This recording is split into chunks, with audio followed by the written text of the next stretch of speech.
안녕하세요. 오늘도 사연살롱을 찾아주셔서 감사합니다. 5년 전 남편과 사별하고 아들과 살고 있는 여성이에요. 40년 넘게 살면서 이런저런 일을 겪다 보니 어지간한 일에는 눈도 깜짝 안 하게 될 줄 알았어요. 그런데 얼마 전에 기가 막힌 일을 당하고 나니 인간사에서 벌어지는 일은 정말 무궁무진하다는 생각을 하게 되었습니다. 저는 22 나이에 이른 결혼을 했어요. 전문대를 졸업하고 처음 들어간 직장에서 만난 직장 선배랑 반년남짓 연애를 하고는 바로 결혼을 했거든요. 결혼을 하기엔 이른 나이였고 이제 막 사회생활을 시작해서 돈도 모으지 못한 처지였는데도 무모하게 결혼을 강행했어요. 솔직히 죽고 못 사는 사이도 아니었고 그렇다고 혼전 임신을 했던 것도 아니었지만 그때는 남편만이 내가 숨을 쉴 수 있는 유일한 안식처라고 생각했던 것 같아요. 다행히 저희 부모님도 결혼을 반대하지 않으셨어요. 정확히 말하면 하거나 말거나 관심조차 없으셨다고 해야 맞겠네요. 딸 자식이 결혼을 한다는데 어떻게 그럴 수 있느냐 하시겠지만 복잡한 저희 집 상황을 들어보시면 이해가 가실 거예요. 저는 저희 부모님 중 누구와도 피 한 방울 섞이지 않는 딸이에요. 그렇다고 입양된 것도 아니에요. 제 친부가 돌아가신 후 엄마는 재혼을 했는데 재혼한 지 6년 만에 교통사고로 돌아가셨어요. 저한테 딱히 정은 없었지만 마음이 무질지 못했던 새아빠는 저를 데리고 재혼을 하셨고 지금의 가정이 만들어진 거죠. 전처 자식을 데리고 재혼을 하는 남자가 흔치 않잖아요. 그래서 지금도 새아빠가 대단한 사람이라는 생각을 하곤 해요. 물론 저한테 따뜻한 부정을 주지는 않으셨지만 그래도 책임을 지려고 노력은 하셨으니까요. 아무튼 이런 상황이다 보니 저희 집에서는 제 결혼이 알턴니를 빼는 기분이었을 거예요. 제가 결혼을 할 때 새아빠는 결혼자금으로 3천만 원을 대주셨는데 저희 엄마가 사고로 돌아가신 뒤 받은 보험금 중 일부라고 하시더군요. 딱히 내 결혼을 염두하고 남겨둔 돈은 아니었어. 네 엄마 사망보험금을 와이프한테 넘겨주기도 그래서 따로 가지고 있었을 뿐이야. 그래도 딸 자식 결혼자금으로 쓰이는 거니까 하늘에서 네 엄마가 좋아하리라 생각한다. 그리고 말이다. 너도 알다시피 우리가 피가 섞인 부녀관계도 아니고 그렇다고 내 와이프랑 네가 그리 돈독한 사이도 아니잖니? 네 결혼식 때까지는 부모 노릇을 하겠다만 이후에는 굳이 왕래하고 지낼 필요는 없을 것 같다. 그렇다고 매정하게 연을 끊자는 건 아니고 종종 안부 전화나 해주렴. 아무쪼록 잘 살아라. 남편한테도 시어머니한테도 사랑 많이 받고. 이제 부녀의 연은 끝났다는 새아빠의 말이 서운하지는 않았어요. 오히려 그동안 키워주신 거에 감사할 따름이었죠.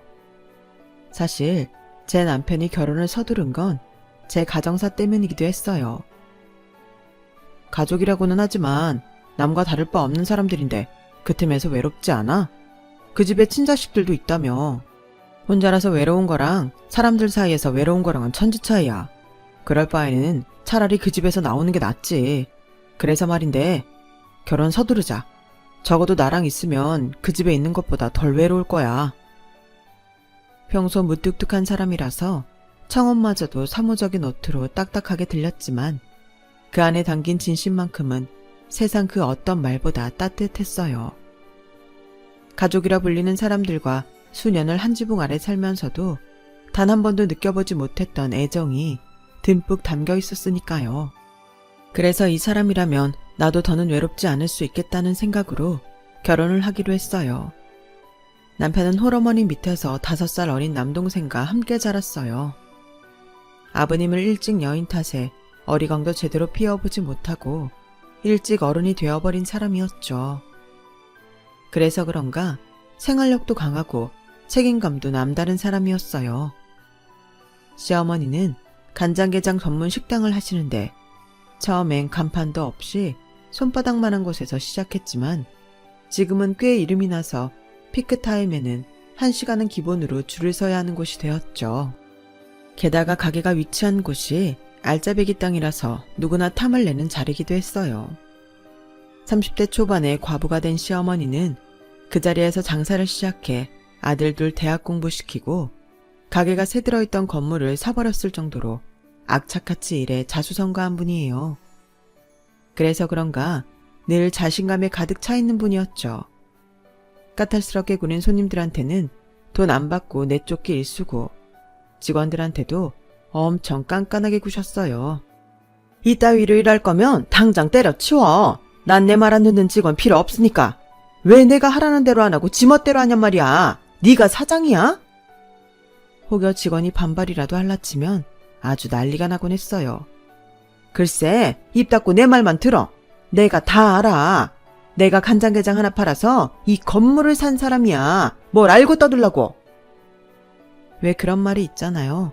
직장 상사 중에 제일 골치 아픈 사람이 툭 하면 내가 다 알아. 내 말대로 해. 이런 소리 하는 사람이라고요. 자신의 경험이 과학적인 분석보다 월등하다고 믿는 사람들 말이에요. 내가 이 방식으로 성공했으니 이게 최선이라는 독선에 빠진 위험한 인물들이죠. 저희 시어머니가 바로 그런 분이었어요. 시대가 변하면 분명히 바뀌어야 하는 부분도 있기 마련인데 시어머니한테는 씨알도 안 먹히는 소리였죠. 그렇다 보니 가게 직원들이 수시로 바뀌곤 했어요. 주방에 계신 참모 이모님을 제외하면 5년 이상 된 직원이 하나도 없을 정도였어요. 그나마 참모 이모님은 가게를 시작하던 때부터 시어머니와 함께한 분이라서 시어머니의 불같은 성격을 받아주고 계셨죠. 함께한 시간이 있어서 참는 거지 안 그랬으면 나도 진작에 나갔어. 처음 가게 시작했을 때만 해도 사람이 참 숫기도 없고 조용조용했는데 장사하면서 하도 더러운 꼴을 많이 봐서 그런가 지금은 아주 독불장군의 싸움닭이 돼버렸다니까. 이게 다 자식 둘 키우느라 풍파에 시달려 그런 거 아니겠어? 따지고 보면 불쌍한 사람이지. 참모 이모님은 제가 어머님 성격에 마음 상할 때마다 저를 다독여 주셨어요. 생각해보면 어머님이 간장게장 담그는 솜씨가 좋아서 장사가 잘 되기도 했지만 옆에 좋은 분이 계셔서 힘든 장사를 오래 버텨오신 게 아닌가 하는 생각이 들었어요. 결혼을 약속하고 얼마 뒤 시어머니를 뵙기로 했어요. 그런데 바로 전날 갑자기 약속을 취소하자는 연락을 받았지 뭐예요. 어떡하지? 갑자기 단체 예약이 들어와서 어머니가 자리를 비울 수 없으시다 그러네. 인사드리는 건 좀 미뤄야겠다.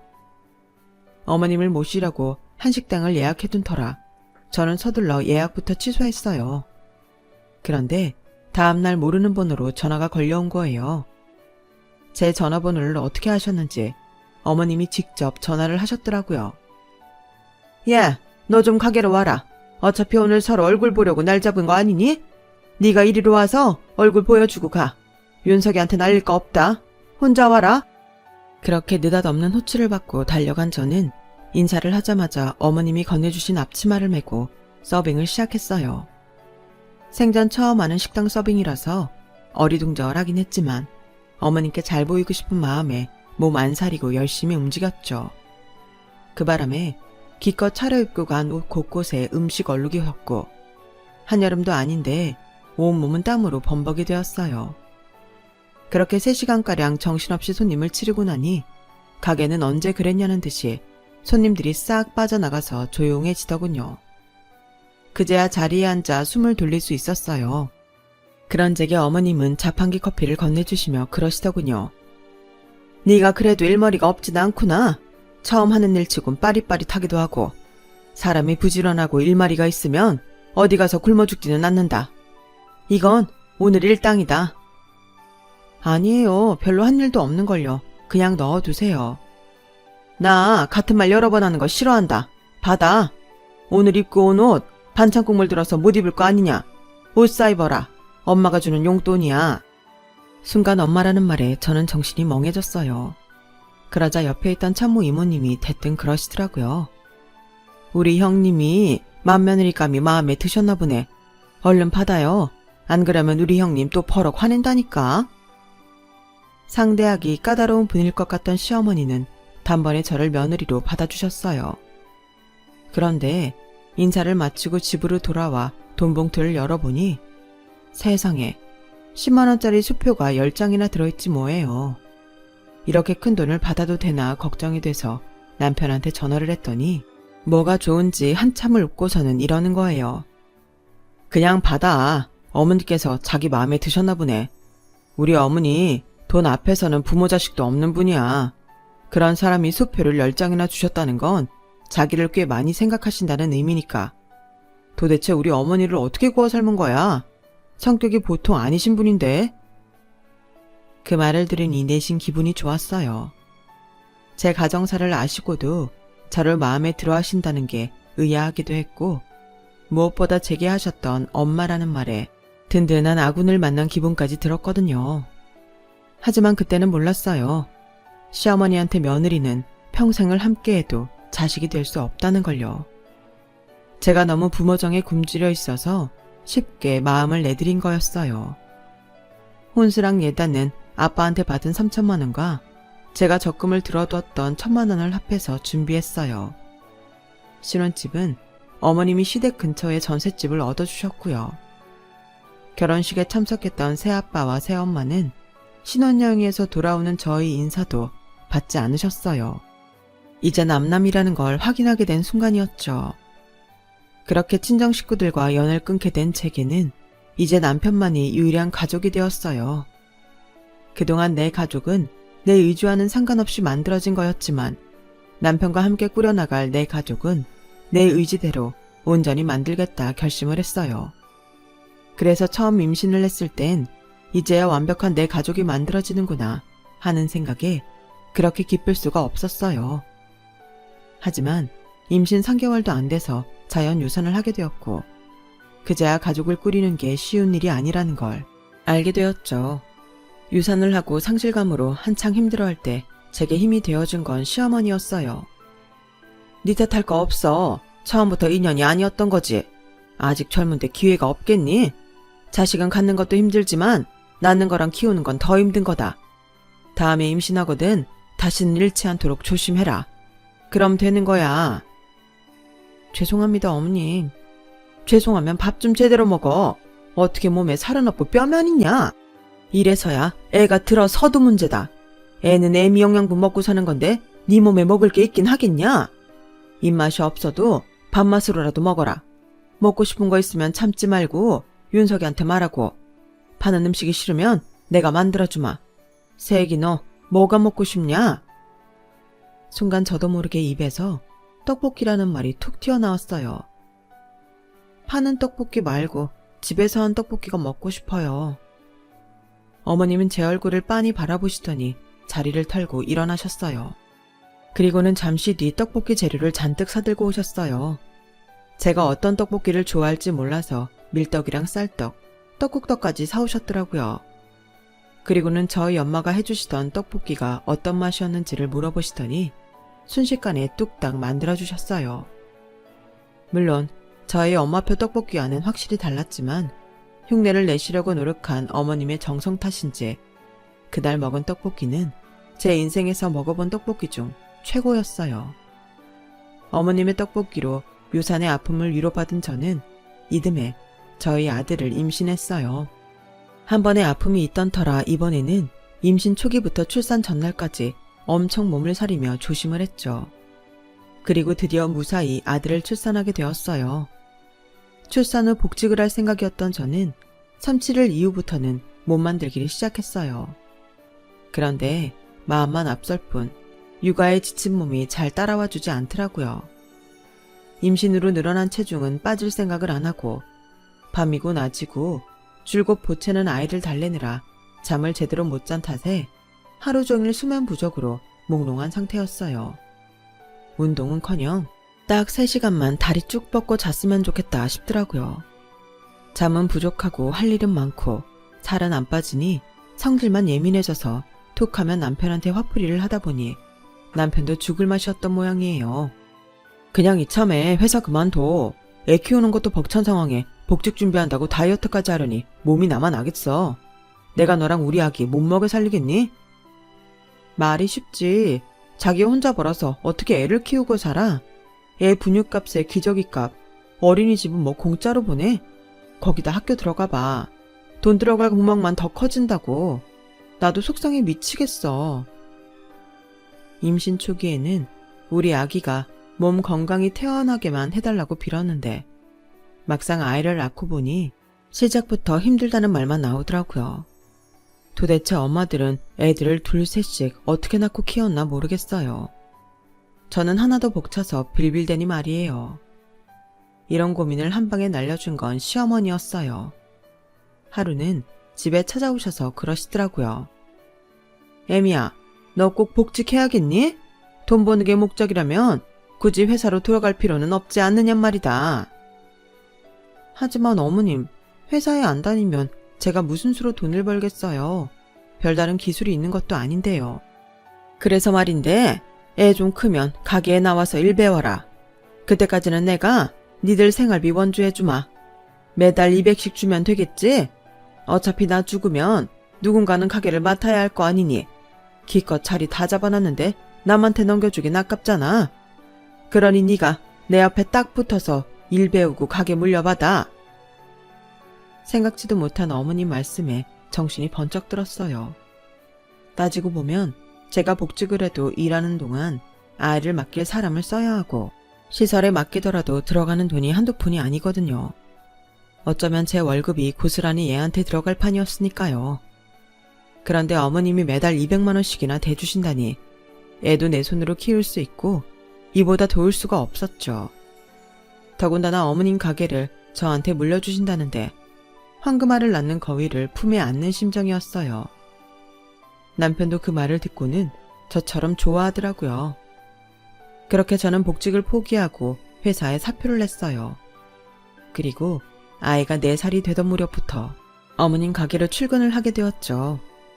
처음에는 아이가 어린이집에 있는 동안만 가게에 나가 일을 했고 아이가 초등학교에 들어갈 무렵부터는 일하는 시간을 차차 늘려갔어요. 그런데 이게 참 애매한 게 말이죠. 가게에 출근을 한 이후로 온전히 월급을 받은 적이 없다는 거예요. 따로 월급을 줄 거 뭐 있어? 그냥 그때그때 돈 필요하면 말해라. 어차피 나중에 네가 가질 건데 사장이 액수 정해놓고 월급 받아가는 거 봤니? 어머님, 그래도 목돈 들어갈 일은 계획도 세워야 하는데 매달 고정 수입이 없으면 계획 세우기가 힘들어요. 얘도 참, 무슨 계획이 있는데? 나한테 말해. 그럼 돈 줄 테니까. 너 지금 내가 네 월급 떼먹을까봐 걱정인 게냐? 아니, 내가 돈이 없어서 코딱지만한 네 월급 떼먹자고 이러는 거냐고. 정 내 방식이 싫으면 당장 그만둬. 어머님은 끝내 제 의견은 무시한 채 어머님 방식대로 돈을 주셨어요. 내가 일하고 받는 돈인데도 불구하고 저는 매번 돈이 필요할 때마다 어머님 앞에서 힘들게 돈 얘기를 꺼내야 했어요. 이건 정말 경험해보지 않은 분들은 모를 거예요. 얼마나 구차하고 비굴한지를요. 그래도 가게를 뛰쳐나오지 못했던 건 어머님이 언젠가는 제게 가게를 물려주신다는 약속 때문이었어요. 제가 더 가게에 목을 매기 시작한 건 도련님이 결혼을 하면서부터였어요. 시집온 동서가 은근히 가게를 노리는 게 보였거든요. 그래서 어머님께 지나가는 말로 살짝 귀뜸을 해드렸는데 제 말을 믿지 않으시더라고요. 이제 보니 너 둘째한테 자격지심이 느끼는 모양이구나. 아니, 제가 부족한 게 뭐가 있냐? 친정에 돈이 없냐, 학벌이 없냐? 대학 교수식이나 하는 사람이 미쳤다고 게장 만들어 파는 거에 관심을 갖겠어? 윗사람이면 윗사람답게 굴어야지. 어디서 알량한 자존심 앞세워 아랫사람을 모함하려 들어. 그동안 오냐오냐 해줬더니 어디서 못된 것만 배웠구나. 네, 어머님 말씀대로 제가 자격지심을 느껴서 그런 걸 수도 있어요. 하지만 동서는 어머님이 생각하는 것처럼 금전적으로나 직업적으로나 여유로운 사람은 아니었어요.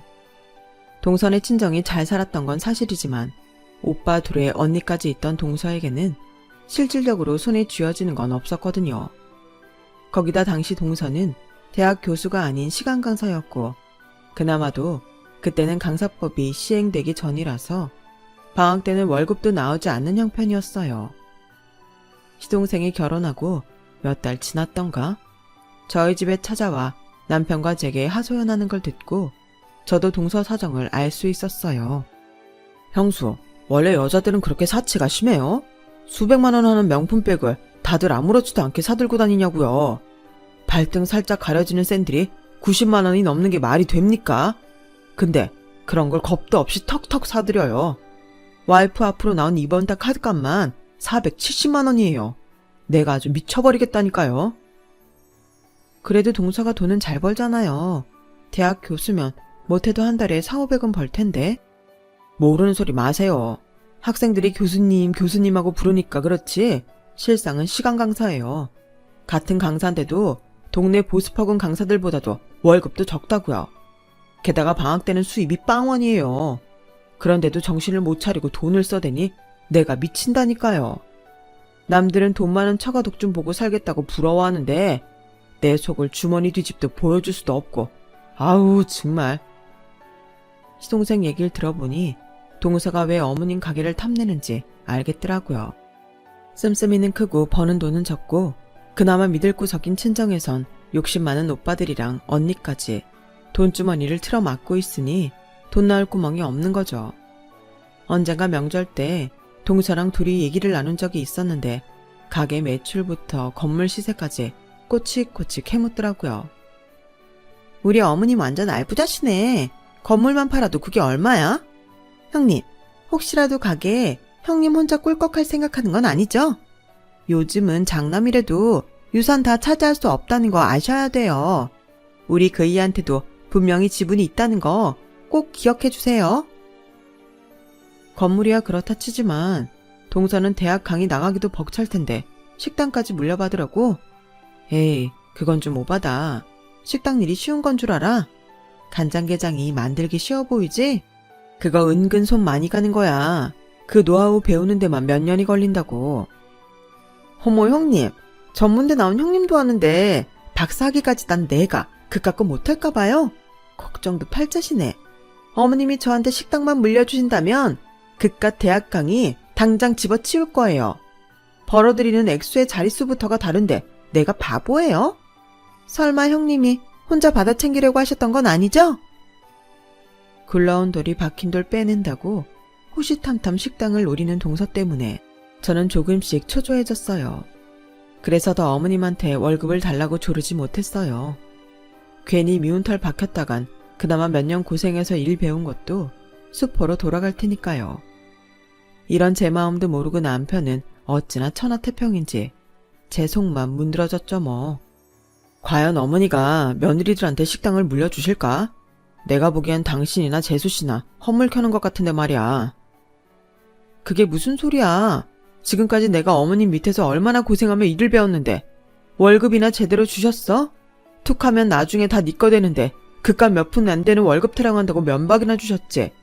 그래놓고 동서한테 홀랑 넘겨주시면 나 정말 가만 안 있을 거야. 당신도 그땐 확실히 해야 돼. 그때까지만 해도 남편이 제 방패가 되어줄 거라는 생각이 있어서 크게 걱정은 하지 않았어요. 하지만 세상 일은 정말 모르는 거더라고요. 아침에 멀쩡히 출근했던 남편이 퇴근길에 쓰러졌다는데 병원에 달려가 보니 의식조차 없더라고요. 그렇게 일주일을 중환자실에서 보낸 남편은 허무하게 세상을 떠나고 말았어요. 39에 남편을 잃고 과부가 된 저는 뒤이어 폭풍처럼 휘몰아치는 사건들 앞에 망연자실할 수밖에 없었어요. 장례식 내내 큰아들의 죽음에 목 놓아 울던 시어머니는 이게 다 제가 아홉수라서 남편을 잡아먹은 거라고 제 탓을 하셨어요. 그리고는 재수 없다며 식당에도 나오지 말라고 하시더군요.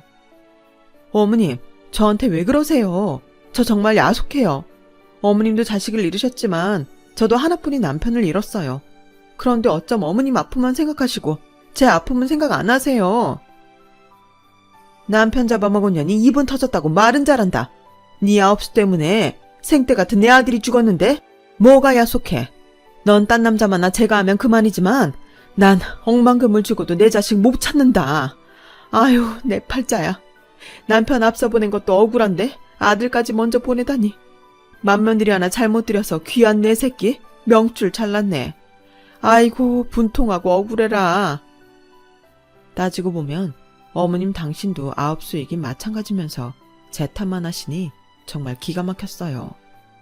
그동안 일했던 월급도 제대로 주지 않았던 시어머니는 제게 가게를 물려주겠다는 약속을 손바닥 뒤집듯 뒤집고 저 대신 동서를 가게로 불렀어요.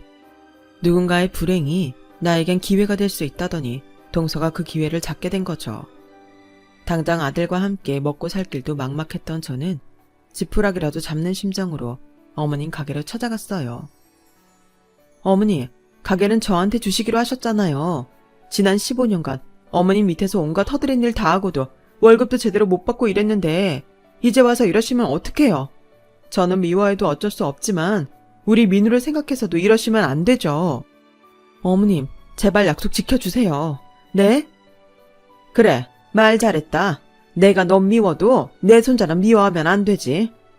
그렇고 말고. 너야 제가 하면 그만이지만 우리 민우는 엄연히 우리 집 핏줄 아니냐. 그러니 민우 놓고 나가라. 그럼 내가 이 가게 잘 간수했다가 민우 크면 민우한테 넘겨주마. 어머니, 그걸 말이라고 하세요? 제가 언제 제가 안 됐어요. 혹여 제가 제가를 한다면 그때 가서 가게 다시 뺏으시면 되잖아요. 그리고 어머님 입으로 하신 약속도 하루아침에 손바닥 뒤집듯 하셨는데 제가 어머님을 어떻게 믿고 내 아들을 놓고 나가요? 어머님이 제 입장이라면 그러시겠어요? 결국 저는 가게를 포기하고 아들을 선택했어요. 대신 그동안 제가 일했던 월급은 제대로 계산해서 청구했어요. 그런데 참 끝까지 해도 너무하더라고요. 저희 결혼할 때 전셋집 보증금 해주셨던 걸 기어이 빼고 주시더라고요. 진짜 더럽고 치사해서 다시는 이 집구석에 발도 들이지 않겠다 결심하고 돌아섰어요.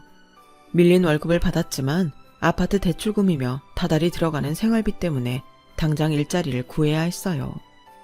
그동안 어머님 식당에서 일 배운 걸로 식당에 취직이라도 해야 하나 고민하고 있었는데 보험사에서 연락이 왔어요. 남편의 경우 업무 과중으로 인한 과로사가 인정돼서 산업재해 판정을 받게 됐다고요. 그 순간 제가 무슨 생각을 했는지 아세요? 남편이 불쌍한 우리 모자를 도왔구나. 그 생각부터 들더라고요. 마치 남편이 어떻게든 살아내라고 비빌 언덕이 되어준 것 같았어요. 그래서 용기를 내 식당을 차렸어요. 남편 앞으로 나온 보상금과 아파트를 팔고 전셋집으로 옮기면서 남은 차액으로요. 할 줄 아는 거라곤 어머님한테 배운 간장게장 뿐이라서 간장게장 전문점을 차렸는데 규모도 작고 아직 입소문도 안 난 터라서 처음엔 꽤 고생을 했어요. 어머님 가게에서 일하면서 알아둔 손님들한테 일일이 전화를 하고 카톡으로 홍보 문자를 보냈지만 가게까지 찾아주는 손님은 몇 명 안 되더라고요. 원조집이 멀쩡히 장사를 하는데 끈떨어진 연인 제 가게까지 와줄 리가 없었죠. 하지만 하늘이 무너져도 솟아날 구멍이 있다고 모 배우 한 분이 저희 집에서 점심 식사를 하시곤 SNS에 해시태그와 함께 가게 사진을 올려준 덕에 손님들이 하나둘 찾아오기 시작했고 때마침 아들 녀석이 SNS에 계정을 만들어 가게 홍보를 해줘서 젊은 나이대 손님도 많이 늘게 되었어요. 물 들어올 때 노저라는 말대로 손님이 늘기 시작하자 배달 어플을 통해 포장 배달도 시작하고 서울 지역에 한 해 택배 배송도 시작했어요. 그렇게 5년이 지난 어느 날 어머님 가게에서 일하던 참모 이모님이 가게로 찾아오셨더라고요. 저를 내쫓고 이듬해던가 풍을 맞은 시어머니는 일선에서 물러나고 동서가 가게를 맡아 하기 시작했는데 게장 맛이 전과 같지 않아서 손님들이 다 떨어졌다고 했어요. 저희 집으로 예전 단골 손님이 유입되기 시작한 것도 그 즈음이었으니 어찌됐던 간에 제가 동서의 불행을 틈타 행운을 얻은 셈이니 했네요. 둘째 며느리 아주 못쓰겠어. 형님이 쓰러지자마자 바로 건물 명의부터 바꾸려 들더라고. 근데 자기 시어머니가 보통 사람이야? 어디다 숨겼는지 인감이랑 건물 문서를 감쪽같이 숨기고는 죽어도 안 가르쳐주지 뭐야. 그 바람에 둘째 아들이랑 둘째 며느리가 가게며 집이며 건물 곳곳을 이잡듯 뒤졌는데 결국 안 나왔잖아. 그러느라 가게 일에 신경도 안 써서 결국 지난달에 가게 문 닫았어. 그 바람에 나도 이제 백수 됐잖아. 그쪽 집하고는 통 연락을 안 해서 그간 사정은 모르고 살았어요. 어쨌든 안 됐네요. 어머님도 그렇고 가게도 그렇고 어머님이 어떻게 일군 가게인데 그렇게 허망하게 말아먹다니. 어떤 면에선 동서가 참 대단해요. 이모님, 혹시 일자리 구하시는 거면 저희 가게로 오실래요? 안 그래도 민우가 곧 분점을 차릴 예정인데 일손이 필요하거든요. 이모님이 와주신다면 한시름 놓을 것 같아요. 아유, 민우가 벌써 사장님이 되는 거야? 민우 군복무할 때 형님 모시고 한번 찾아간 적이 있었는데 그땐 제대하면 복학할 예정이라고 하더니 학교는 그만뒀나 봐. 어머, 내가 그걸 왜 몰랐지? 군대 얘기하니까 이제야 생각이 나네. 민우 엄마야, 나 인감이랑 건물 문서 어디 있는지 알겠다. 민우한테 있었네. 형님이 몸도 제대로 못 가누면서 굳이 민우 면회를 가겠다고 하더니만 그걸 주려고 갔던 거였어.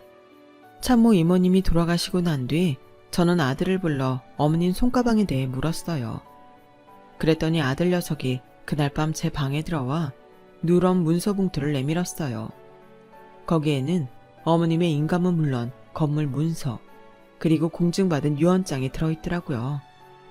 유언장에는 은행에 맡긴 현금과 어머님이 살고 계시는 집, 가게 운영권은 둘째 아들 내외한테 주고 건물은 제 아들 녀석에게 준다고 명시돼 있었어요. 며느리인 제게는 끝까지 매정하시더니 그래도 핏줄인 손자는 끔찍이 생각하셨던 거예요. 참 지독한 핏줄 사랑이라는 생각이 들더군요. 그리고 얼마 전 어머님의 부고가 날아왔어요. 장례식이 끝나기가 무섭게 건물주 행세를 하려던 시동생과 동서는 건물이 제 아들 앞으로 남겨졌다는 사실을 알고는 불이 나게 달려왔더라고요. 이미 은행 예금 잔고도 다 털어먹고 어머님 집까지 저장 잡힌 상황이라 그들이 기댈 곳은 건물 하나뿐이었는데 그나마도 사라지게 되니 눈이 뒤집힌 거였죠. 아니, 진작에 집에서 쫓겨난 사람들이 이제 와서 어머님 재산을 탐내는 건 무슨 심보예요? 싫다고 뛰쳐나갔으면 죽이 되든 밥이 되든 당신들끼리 알아서 살 일이지.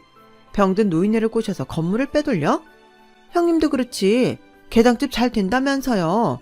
그럼 게장이나 팔아먹고 살 일이지. 자식 앞세워 이런 짓까지 합니까? 암튼 나 이거 가만히 못 넘어가요.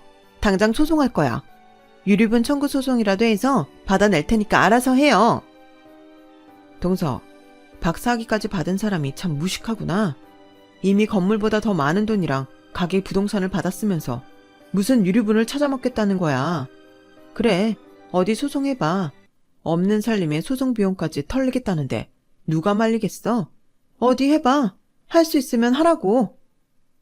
시동생 내외는 처음엔 날강도처럼 건물 내놓으라고 호통치더니 씨알도 안 먹히자 일부라도 떼어달라고 싹싹 빌더군요. 도련님이랑 동서는 어머님 유산 미리 땡겨받았으면서 이제 조카목까지 뜯어먹으려고 온 거야? 사람이 양심이 있어야지. 그 잘나가던 식당을 말아먹고 수십억에 달하는 현금이며 억대 집까지 털어먹기까지 걸린 시간이 단 5년이야. 어머님이 수십 년 동안 피땀 흘려 만든 재산을 5년 만에 까먹은 사람들한테 더 뭘 줘야 하는데. 남이 번 돈으로 쓰는 건 쉽지? 그러니까 이제부터는 자기 손으로 직접 벌어서 먹고 살아봐. 단돈 5만 원도 아까워서 벌벌 떨며 쓰게 될 테니까. 시동생 내외를 내쫓은 저는 한편으로 그때 시어머니한테 쫓겨나길 잘했다는 생각이 들었어요. 시댁에서 억울하게 쫓겨났기 때문에 더 일을 악물고 열심히 살아낸 것 같았거든요. 돈을 버는 게 얼마나 힘든지를 몸소 체득한 덕분에 제가 이룩한 지금의 성공도 더 값지게 느껴집니다. 앞으로도 더 열심히 살아가려 합니다. 지금까지 제 사연을 들어주셔서 감사합니다. 들어주신 분들 모두 꽃길만 걸으세요. 여러분, 사연 댓글에 응원과 현명한 조언 부탁드려요. 좋아요와 구독은 저에게 큰 힘이 됩니다. 오늘도 좋은 일 가득하세요.